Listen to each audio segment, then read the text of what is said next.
Hi, I'm Malaya Ulan reporting for WHYY Summer Journalists. Churches, synagogues, and mosques. No matter what house of worship, many religious followers find their religion to be a source of comfort and safety.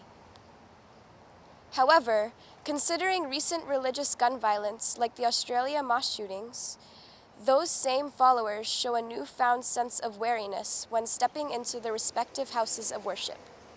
Pastor Mark Kelly of Mother Bethel AME Church talks about ongoing discrimination and violence against certain houses of worship. The larger threat around domestic terrorism and, white supremacy is very real for black churches. It's always been a threat. Our church was attacked and they tried to burn it down in the 1800s as well. So there's been kind of an ebb and flow throughout history, these attacks against black churches. In the U.S. especially, attacks against religious institutions have a long and complicated history. Pastor Mark Kelly tells us that there has been attacks on his church going all the way back to the 1800s, and now attacks are on the rise. I can't tell you how many messages I receive from members like, what are we doing about that? So I won't necessarily say all the things that we do, but we have a number of security measures in place and security personnel, and we want to make sure that our members and our visitors, when they walk through the door, can actually concentrate on why they're there. With the prevalence of gun violence both in and out of Philadelphia, many religious followers have begun to express safety and security concerns. We have brothers that are responsible for maintaining order outside the door there and within the confines of this room. And you'll find other communities doing the same thing. And then in South Philly at the United Muslim Mosque, we have security at every of the 5 daily prayers. In between the prayers and at nighttime, and there's 24-hour surveillance going on there as well with our video cameras.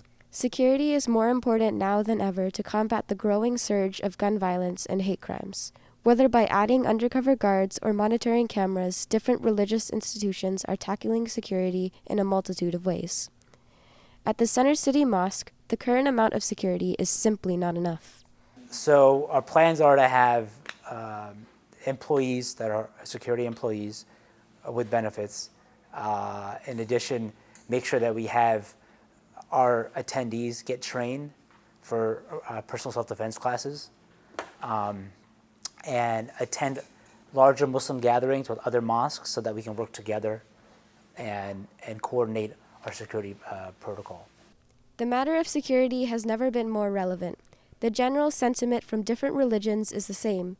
Working with the government and each other is a crucial part of stopping gun violence. Philadelphia Police Department, ironically, has been pretty supportive. They actually have a domestic terrorism unit.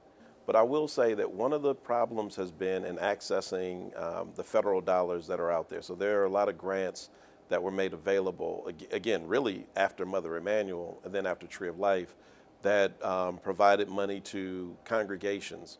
And what we found is that more often than not, synagogues and mainline white denominations were able to access those funds much faster and at a larger degree, and that those funds often were very difficult, if not impossible, for black congregations to receive. It's unfortunate what the city is going through right now. We wish that it wasn't that. Whatever we can do in this community and other communities, I'm sure, would try to help.